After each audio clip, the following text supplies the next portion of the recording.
So these are the Dai people's business noodles, 办事处米线. And what they are some mixed rice noodles together with a tomatoey chili meat sauce and a tiny smorgasbord of various toppings, including some deep-fried garlic oil, spicy fresh chilies, peanuts, and a nice handful of herbs. It's a dish from around Dehong in the Yunnan province, and this combination, tomato, chili, garlic, peanut, it's just such a classic profile there that you could really kind of think of it as their holy trinity. But why are they called business noodles? Now, okay, the Chinese name here, 办事处, directly translated, it kind of means office, but it's not a physical office. Like your company, it might have a Hong Kong representative office, or maybe the government in China, they have regional offices. But translating it directly, character by character, it literally just means the place that shit gets done. And simultaneously, around Dehong, but also elsewhere, big personal events, stuff like weddings or funerals, they're often referred to as having to 办事 or get something done.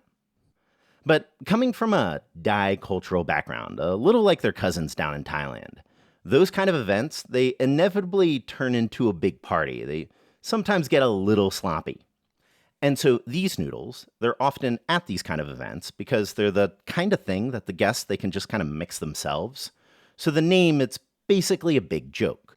It's named after a very serious government office. You're ostensibly doing something serious like a wedding, all while you're slugging down a bottle of corn baijiu and downing these noodles. But I mean, at the same time, I'm not interested in pulling a rug. Our title and thumbnail, they do say business noodles, and I'm gonna keep that promise. So, in what is now our second lunchtime integration initiative video, we are gonna show you how you can eat this for lunch at your place of business. Because the sauce, it's nukeable. The toppings, they're baggable. And the rice noodles are, of course, eminently mowable, a Chinese technique that can revive fridged rice noodles that we'll show you a bit later in the video.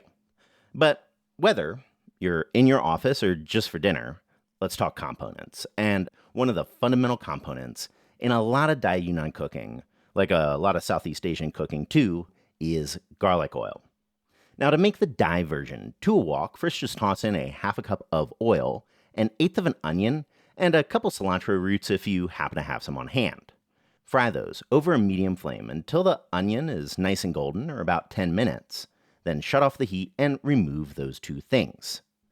Then, to that oil, just toss in 4 cloves worth of minced garlic, 1 inch of smashed ginger, 1 caoguo Chinese black cardamom, and 1 star anise. Then just swap the flame to medium-low and let those fry until the garlic is just barely starting to get golden, about 4 to 5 minutes. Then just shut off the heat, let that garlic continue to fry with the heat off for another minute. Then remove and reserve those spices. We'll still use those guys a little later on in the recipe. But then just transfer the garlic oil to a bowl and reserve, which will then bring us to our tomato chili meat sauce. Which we are going to need a quick aside. Because the tomato chili meat sauce is very much the whole essence of this whole thing, but unfortunately it traditionally relies on one ingredient that is going to be 100% impossible for you to find. Dehong Dai style xianglajang chili sauce, which is a rich fermented mix of soybeans, split peas, rice, and a whole bunch of chilies.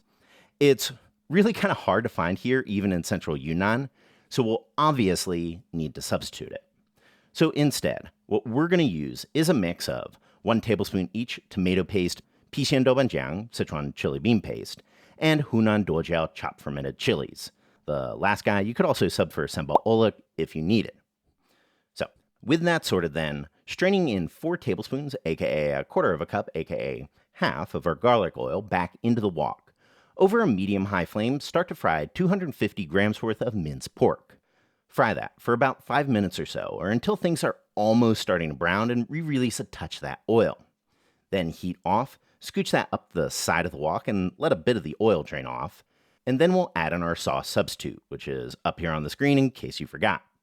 Then over a low flame, fry those 3 things together until the oil is stained nice and red, or about 2 minutes. Then mix everything back together and add in some chopped tomato.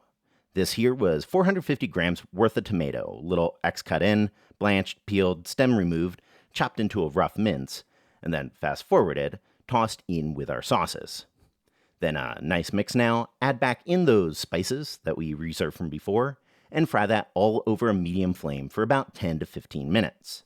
Which, after that time, your tomatoes should be good and broken down and starting to fry in a bit of that red oil once again. And it's at this point that we'll add in a slurry.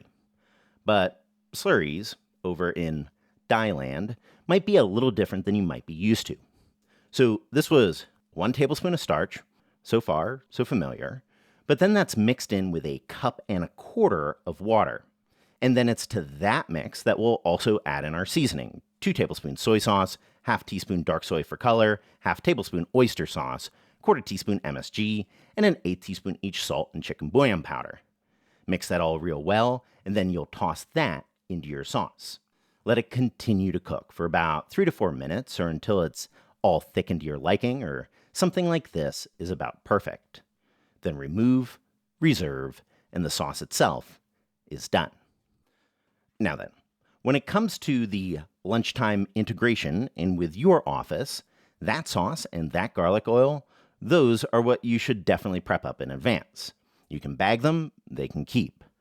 But before we delve down into the workplace me's, let's just show you how you could whip up a bowl real quick if you decided to eat it fresh the day of. So to 1 serving of rice noodles, 230 grams fresh or 120 dried. To that, toss in 1/8 teaspoon each salt, MSG, Sichuan pepper powder, 1 teaspoon chili flakes, preferably a toasted or smoked sort, and smother over 1/3 cup of your sauce. Then drizzle over a tablespoon of the garlic oil together with the fried garlic that's inside, a tablespoon of chopped roasted or toasted peanuts, 1 clove of minced garlic, 1 chili worth of a minced spicy fresh chili, and a bit of herbs. 10 grams chopped culantro, and you could just swap that for cilantro if you can't find culantro, and 10 grams of, cilantro. And then with that, now you've got yourself a nice bowl of Thai business noodles.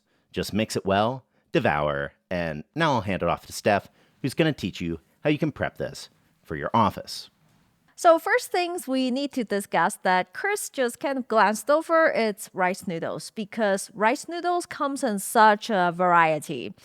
Fresh, different from dry, and there's also semi-dry. The rice noodles in Yunnan are different from the ones in Guangdong, which are different from Jiangxi. So for ease of international replication, we are using the dry Vietnamese rice noodles, which are very similar to the dry Yunnan rice noodle. You can also use the other common brands of the Vietnamese rice noodle. They all work great. So the night before work, you want to cook your rice noodles first. So just soak them in cold water until they are softened about an hour, and then quickly toss it in boiling water to cook it until al dente for about 30 seconds. And after that time, you do want to rinse it right away. So toss it in cool water and keep on lifting and jiggling it until it completely cools down. This process will take about 2 to 3 minutes, and you can actually feel the texture of the rice noodle changing in your hand, especially when it's starting to get slippery. Then after rinsing, let it drain on the side, and when the surface of the rice noodles is not wet anymore, you can bag it up and keep it in the fridge.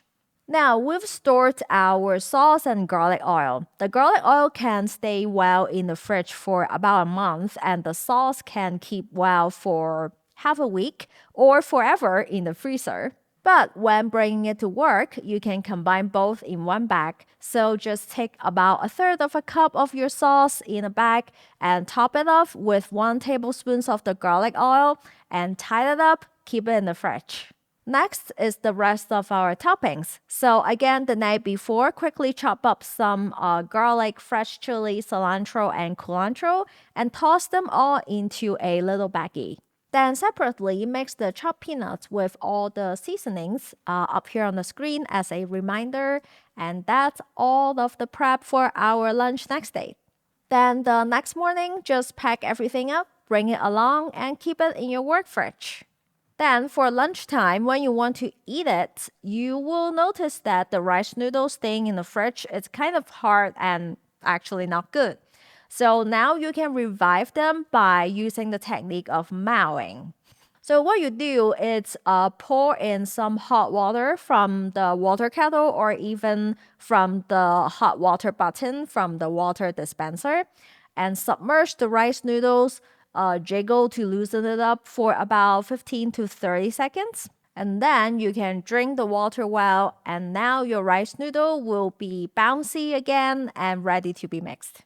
So then just nuke your sauce until it's warm or kind of room temperature, up to you. Toss it onto your rice noodle together with the rest of the topping. And now you can make all your co-workers jealous while they are having tuna and you are having some authentic rice noodles with flavors straight from the China-Myanmar border.